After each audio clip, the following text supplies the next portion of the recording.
Hi, this is Jennifer Beamer, owner and operator of Expertly Dyed Art by Science. And today I wanted to talk about setting the twist of your yarn. So this is yarn that I have already set the twist for. And something that happens when you're spinning is even if you're spinning a yarn that has a lot of air, it's a very light, airy type yarn, you're going to compress it a little bit through the spinning process, and as it builds up on the bobbin or the shaft of your spindle. So setting the twist of your yarn does a few things. First, it's just good to wash yarn after you've made it because you've been using your hands and there's oil from your hands on it. The dyer probably didn't wash it too much before sending it to you, so there might be some residual dye. As a dyer, I know these things because sometimes it happens with my blues and greens. They'll bleed out a little bit more even after I've washed it. This particular person used vinegar to set the dye, so it smelled a little like vinegar. So I wanted to wash it so that when I knitted with it, it wouldn't smell like vinegar. My husband really doesn't like the smell of vinegar. So it just gets it clean. Then for the yarn to look balanced, now not every single yarn has to be balanced. I will say that some people prefer to knit lace yarns that have lots of yarn overs such that there's more twist so that it opens up the lace, like the little lacy yarn overs, to make the lace look a little prettier. And then there's also active yarn, which basically is a single that's spun more than normal to keep it together, so that when you knit it, it kind of biases a little bit. So not every yarn has to be balanced, but if you do want a balanced yarn, I will show you the process for doing that. So this is the yarn that I did earlier. I've already set the twist on this, and you can see that through the length of it, it pretty much just hangs straight down. And this is what a balanced yarn should look like, whether it's a single, 2-ply, 3-ply, multiple plies. It should look like this once it's dry. Okay?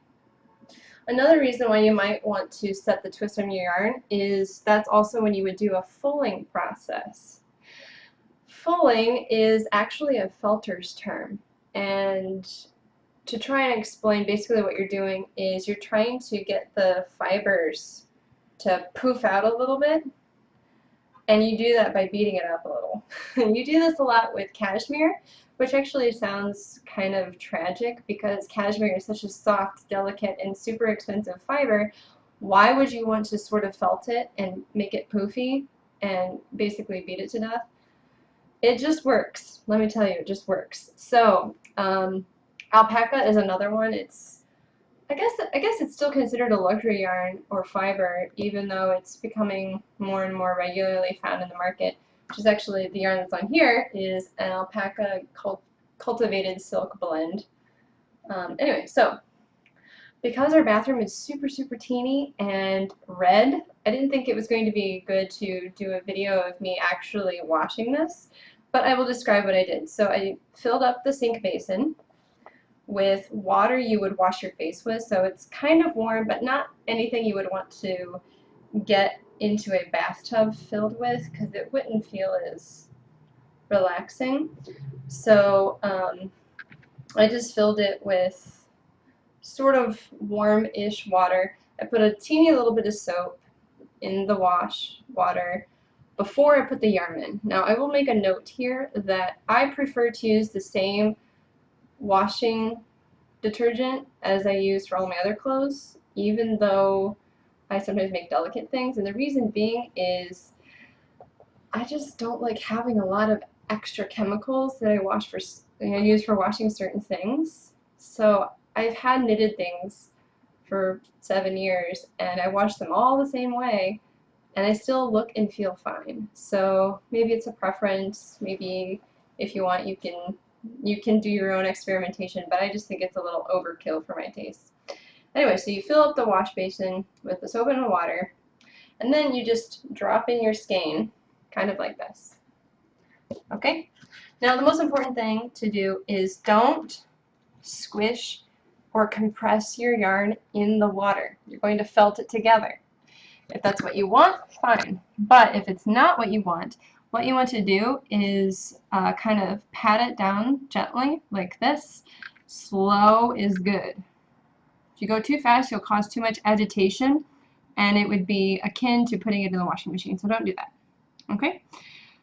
Then, when it's been sitting in the wash water for 5 to 10 minutes, lift it up, kind of form a little ball, and then I just kind of turn and I squeeze, pressure straight up and down. I don't squeeze like this. I don't twist or wring. That'll be very bad for your yarn. And then I always do a rinse that has some kind of softener, just because I like the way it smells, and it gives something more back to the fiber, because this has been sort of abused at this point with the dyeing and the spinning and, you know, then now washing it. So I just like to do that. It's not a necessary step. Then I let this soak for another 5 or 10 minutes, and basically what the warm water does is it reinvigorates the twist that's been sitting dormant in the yarn. It helps to relax the fiber into the twist. And then you have this last stage, which I will show you right now. So I just pulled this out of the basin and I folded it like this, and I squeezed it from end to end like this. So there's still water in this, and it still feels pretty damp, which actually you kind of want there to be a little extra water in it, because that's what's going to give it a little momentum for the next step. I have a towel down on the floor here. I'm sitting on the floor because this is the biggest surface that we have in our apartment right now. We have a teeny little dinner table, and that's about it. So the floor is going to be my friend. Now, you can do this against the side of a bathtub, which is what I used to do back when we had this giant jacuzzi tub, but I don't have that luxury because we literally have a closet-sized bathroom, and I don't know, it's just kind of weird going in there to beat yarn. It feels so small. So you can do this on a table with a towel down. You can do this in the shower, or if you have a bathtub, you just beat it against the side of the tub. But this is basically what I'm going to do. It can splatter, so if you have really nice hardwood floors, you might want to put a towel down, or when you're done, wipe the floor. You just don't want it to be so soaking wet that if you hold it up, the water drips off. So anyway, so I usually hold the skein in my right hand because I'm right-handed, and then I'm going to swing it over, and I'm probably going to hit the wall. I swing it over and smack it against the towel, like this. You hear that thumping noise? It's good. So you're going to whack it a few times around. So when I whack it, I just move it up on my hand a few inches, and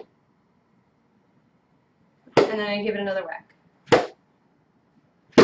So keep in mind, this is actually good for the yarn. You can take out some aggressions at the same time, right? Like, you got a note from your kid saying that he didn't go to school that day, or husband's been on your case about something. Oh gosh, they're always complaining about how much yarn and fiber you have. So now is the time to do these things. Okay?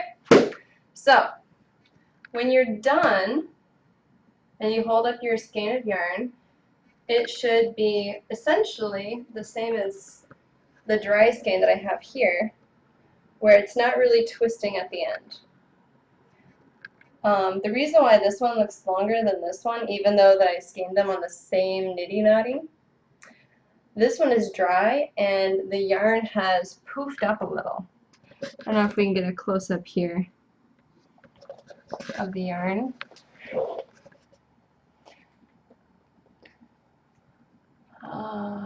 Is it working? Are we good?